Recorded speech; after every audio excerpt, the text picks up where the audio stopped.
هذا البرنامج يأتيكم برعاية مجموعة دوسات، نقطة التحول إلى نمط الحياة الصحي. سارعوا بالانضمام. نابلس، شارع رفيديا، عمارة مستر بيكر خلف مطعم توستي. طول كرم، عمارة مجمع الأشقر الطابق الثالث. مجموعة دوسات، حميتك من أكل بيتك.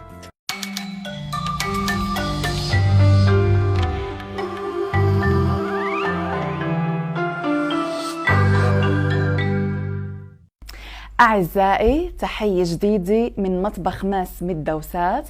مني أنا ماس وتد بحييكم تحية مميزة رائعة بأجواء رمضانية حلوة ومناسبة كثير لتحضير مائدة صحية خفيفة ومفيدة. مائدة رمضان مرتبطة كثير بالشوربات لأنه هي خفيفة على المعدة، مغذية ومفيدة، ومهم كثير ننتبه لتحضيرها ومكوناتها. أنا بنصح إنه نحضرها عنا في البيت وما نشتري الشوربات الجاهزة، لأنه الشوربات الجاهزة مليانة بالأملاح، مليانة بالصوديوم، مليانة بالصبغات الغذائية، وفيها كمان نسبة دهون مصنعة. بذكركم كل إشي بنحضره إحنا سوا في البيت إحنا بنقدر نعدله مع بعض دوسات، بنقدر نكون عارفين شو موجود فيه، وأكيد أكيد أكيد بضله صحي أكثر. طبقنا لليوم أعزائي هو شوربة الفريكي. مين منا بحبش الفريكي؟ يلا سوا نشوف كيف بدنا نحضر الفريكي.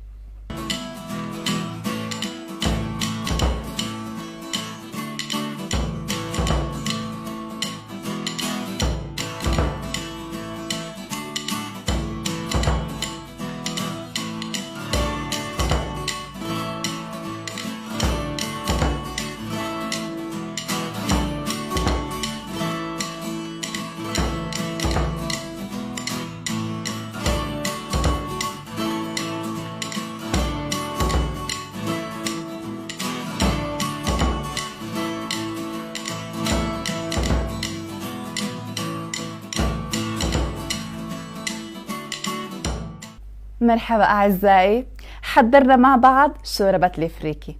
الفريكي هي عبارة عن بذور القمح القاسي اللي تم حصادها وهي بعدها خضرة.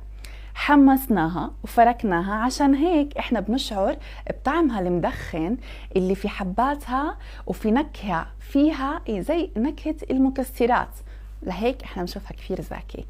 الفريكي بتتميز انها مليانة بالالياف الغذائية، يعني بتفوق كمية الالياف الغذائية اللي في الرز أضعاف. في كثير أبحاث بتحكي إنه الفريكي كثير بتساعد إنها تخفف وزن، لأنها بتعطينا الشعور بالشبع، مليانة ألياف غذائية، بتمنع الإمساك، وهيك بتقلل عنا إن ناكل أكثر بعد الإفطار.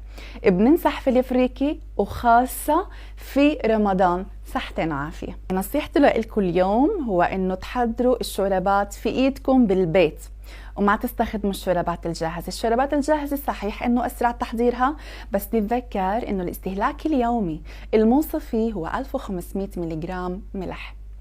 الكوب الواحد من الشورب الجاهزة بيحتوي على 700 ملغ ملح. كثير، نسبة كثير عالية، أفضل نبعد عنها، وخاصة أنه اليوم في كثير أبحاث بتشير عن أضرار الملح في الجسم، مش ناقصنا أمراض.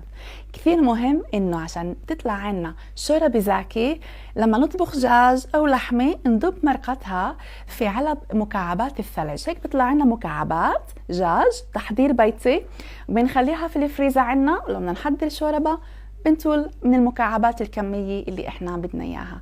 عشان تصير الشوربة زاكي كثير مهم نضيف لها بقدونس، جزر، بندورة وثوم، وما ننسى بهاراتنا العربية اللي بنفتخر فيها. نضيف لها حسب الطعم اللي احنا بنحبه من البهارات 0 دوسات، بس بتعطينا نكهة كثير كثير زاكي. واذا بدنا نكثف الشوربة نحط لها شوية شوفان او شوية فريكي، ما نستخدم اشياء صناعية عشان ما يكون في عنا اصباغ صناعية، وتكون شوربتنا صحية زاكي خفيفة الدوسات.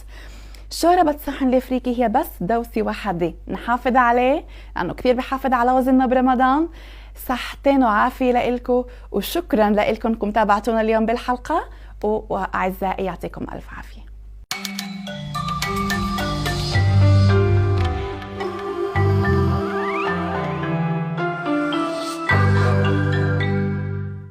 هذا البرنامج يأتيكم برعاية مجموعة دوسات، نقطة التحول إلى نمط الحياة الصحي. سارعوا بالانضمام. نابلس، شارع رفيديا، عمارة مستر بيكر خلف مطعم توستي. طول كرم، عمارة مجمع الأشقر الطابق الثالث. مجموعة دوسات، حميتك من أكل بيتك.